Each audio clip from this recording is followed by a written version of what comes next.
نشرت عشرات الحسابات بمواقع التواصل الاجتماعي الثلاثاء أنباء عن وفاة خالد مقداد مؤسس قناة طيور الجنة بعد دخوله العناية المركزة بسبب إصابته بفيروس كورونا المستجد. من جهته الوليد مقداد نجل خالد مقداد عبر حسابه الرسمي في إنستغرام نفى الشائعات المتداولة عن وفاة والده.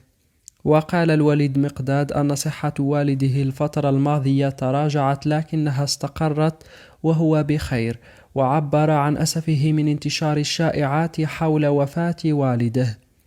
ودعا الوليد مقداد إلى تجاهل تلك الشائعات عن والده والاعتماد فقط على المعلومات التي تصدر من أبنائه.